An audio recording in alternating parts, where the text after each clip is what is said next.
Good morning, friends. We're going to start here in about 3 minutes. I would like to say I logged on early because I'm conscientious, but it's really, I wasn't sure about the technology, whether it was going to work. And now you know why. So I just give myself a minute or two here, and hopefully you won't spring off there again. Something everybody wants to hear on a Monday morning. All right.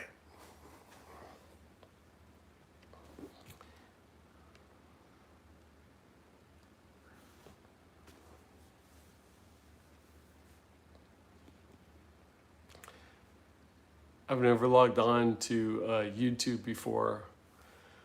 I thought I had to be about a third my age and have a skateboard and some stunts. So you feel free to give feedback, not too much.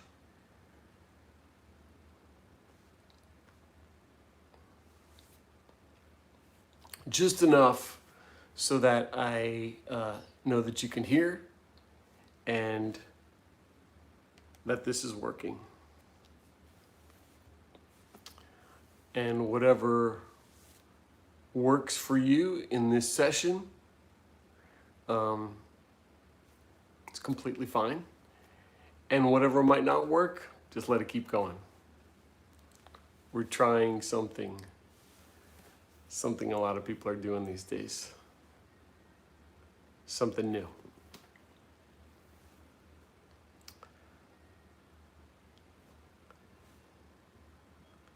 My name's Patrick, and I teach yoga through the Lee Health System, mostly at the Healthy Life Center in Cape Coral, but haven't been teaching in-person classes lately. So I've been invited to be a part of this self-love hero moment, and we appreciate you being here. And if you're not watching now, maybe you'll watch it later. I know that there's a lot to scroll through these days. And to be honest, I really was reluctant to do this because I already feel like there's so many people on YouTube and Facebook sharing and giving advice, which is great because we have to stay connected.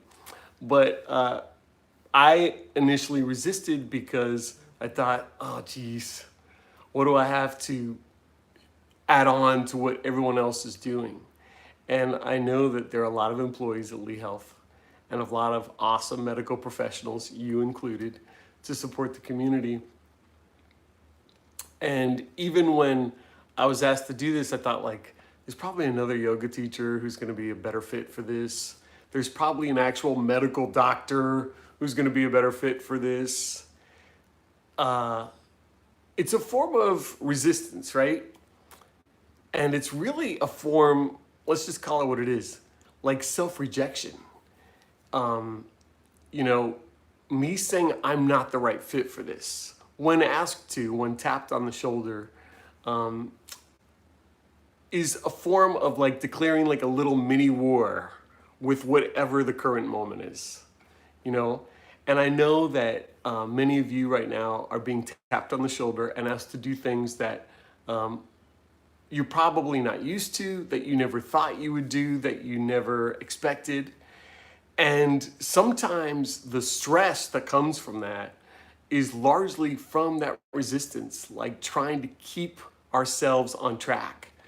One very unglamorous, humbling thing about this situation for me has been the realization of how closely I am tied to my own habits.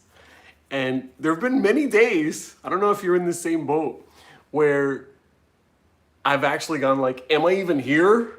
Am I who I thought I was? And of course, like we're healthy enough to speak and breathe and be here with one another. So what does that mean? I think it means like, if I'm not paying attention, I'll just let this collection of habits that I call my personality or persona or whatever I'm projecting to the world, like that's me. And now with what's going on, our habits are so radically disrupted from what's happening at work and how we serve others and how we think about ourselves, how we treat ourselves, that you're left asking, like, who am I? Like, if I'm not what I've always done or what I always thought I was going to do, who am I now? And the big word in that question is now. Most of our stress, if not all, comes from when our mind drifts into the past and thinks, gosh, my really average life that I was kind of bored with was awesome. Why didn't I appreciate it? Why didn't I get this done before all these restrictions?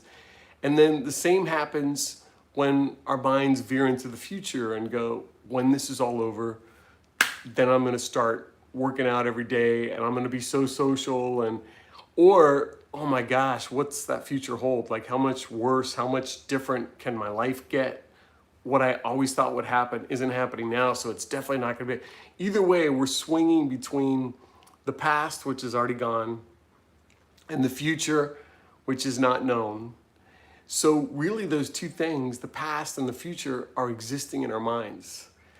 And your poor body, which is doing an awesome job right now, doesn't know the difference between what's really happening, and the only thing that's really happening is what's happening right now in your present, my present, and everything else is just the body reacting as if it's real. So when we go back to the past and start regretting or beating ourselves up, I should have gotten healthy before all this, but before I went into the medical field and was in a situation like this, or the future, like, if we can just get through this when it's all over, that could be, longer than your fight or flight response is designed to last, which is a very tiny, short time, right? That's all our fight or flight is supposed to be.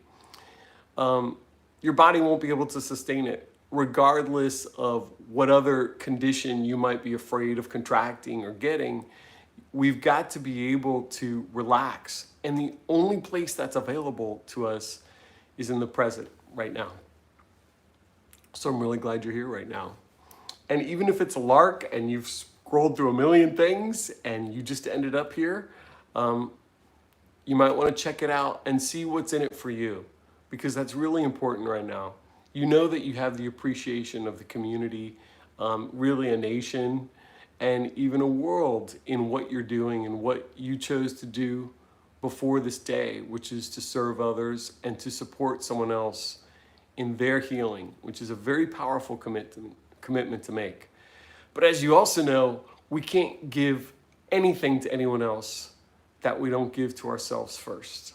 And even though that's kind of preached at us a lot of times in helping fields or the health field, most of us think it doesn't apply to us. Like I said in the beginning, that's not for me to do the self-love moment. There's someone better suited for this moment. And the truth is that there's nobody better suited to be you in this moment than you. And there's no better version of you out there, whether you pull from the past or the future, than there is right now. So what I hope to do this morning, and what we might be able to practice in the mornings throughout the week, is a way to find ourselves coming back to this natural state of self-care, which the body is constantly doing, trying to bring you back into balance in a very forgiving way, despite all we've done to it. And the most powerful way is not to say, I'll do yoga one day, or yeah, I'm gonna get to that. The most powerful way is just to take what's available in the moment. Whatever is working for you now, let it work for you. And we're not going to be able to just relax for like 10 or 15 minutes before the shift starts or at the end, and then go on to that fight or flight, for 8, 10, 12, 16 hours, and then go, I'm going to collapse. Because you know what's going to happen. You collapse into your bed, and then you can't fall asleep. Your body is rolling on that adrenaline and has been conditioned to not let up. It will eventually let up, but it's never in the way we want. It's usually like stumbling on the stairs or catching a cold, and then finding ourselves unavailable, not just to help others, but ourselves.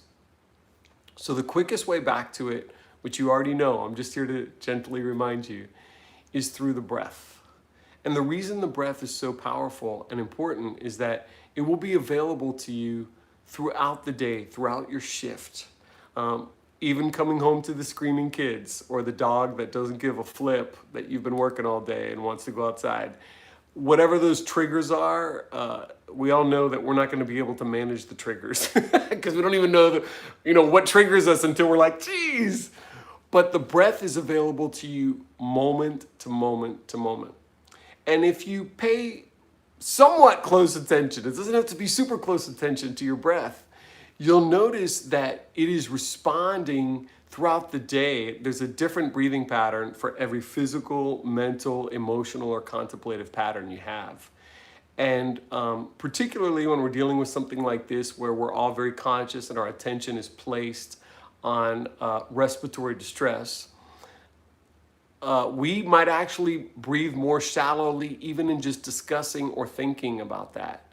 And what happens is that these parts of our bodies that really need the oxygen actually end up getting less because we're holding the tension in different places.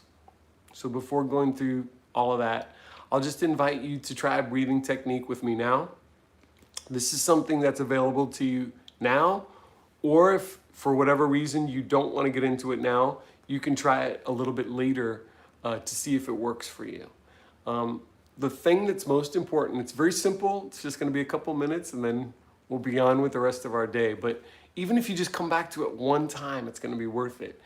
Is that when you breathe in, don't worry about whether it comes in through the nose or the mouth this morning. It doesn't matter.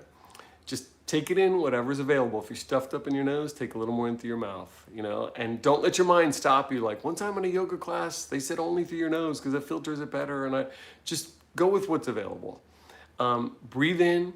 And as you breathe in, let your belly expand. So right now my hand's on my belly so that I can feel the belly expand. If you ever see the babies in the maternity ward, their bellies look huge when they're breathing because they haven't had all the tensions and tightness and learning habits to fight their own natural instinct. They just let that belly get huge as they breathe in. So put your hand on your belly if you're cringing because you're wondering how you have a few extra inches on your belly during a pandemic. I'm right there with you. So just let go of any self-rejection, anything that you're pushing away about yourself. Just let it go. Don't, try to flood your mind with positive thoughts and I love my belly and all that. Just touch it. And then as you breathe in, let the belly expand into your hand.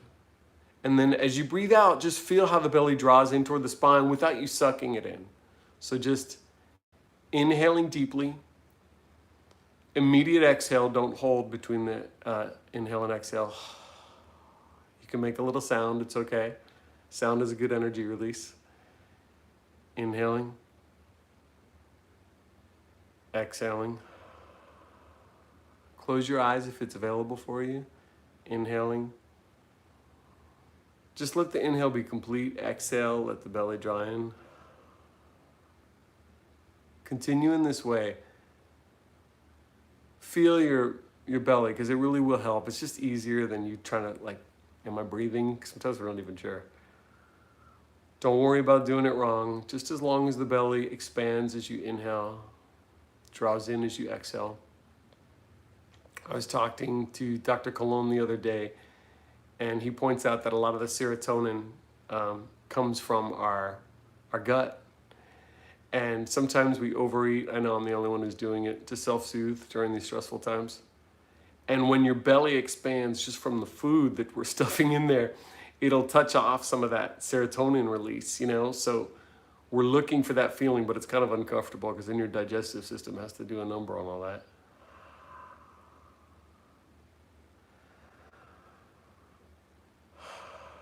But if you do the big belly breathing, you can do it without stuffing, the Pop-Tarts in there to get that serotonin going.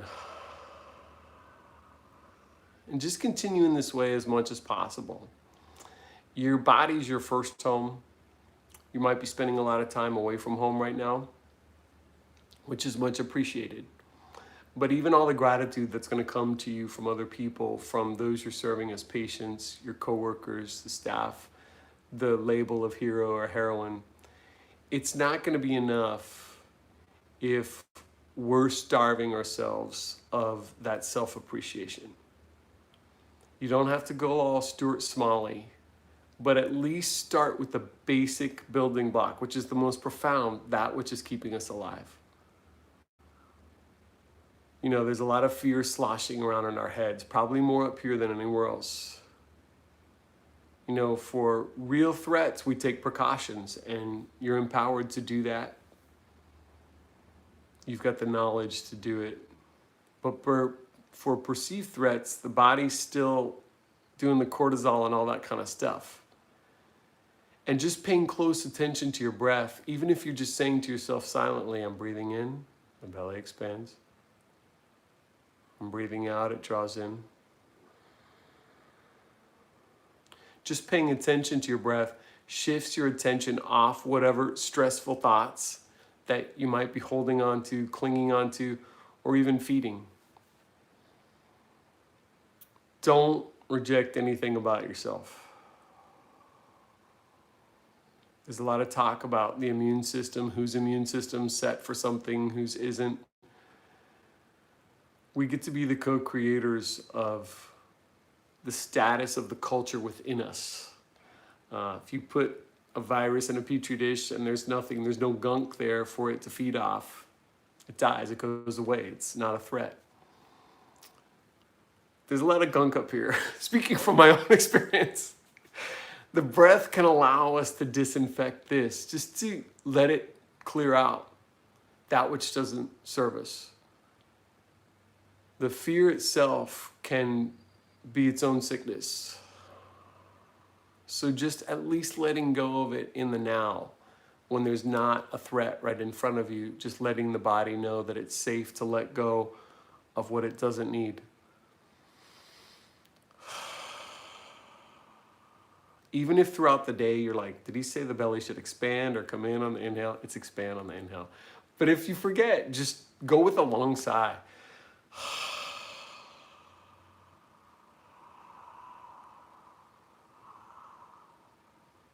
Enough so that your body has the space, the time to just let go of what it doesn't need, so that your energy is available to serve your highest purpose. A lot of us aren't exactly sure why we're here in this moment, but the most important thing we need to know is that we are here and we're here together.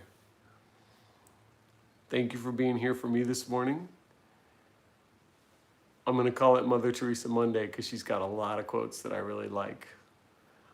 But this person who helped so many people was quoted as saying, don't worry about numbers. Help one person at a time and start with the person closest to you. You're the person closest to you. Let yourself breathe and be. And above all, be gentle with yourself. And have a gentle day. Peace.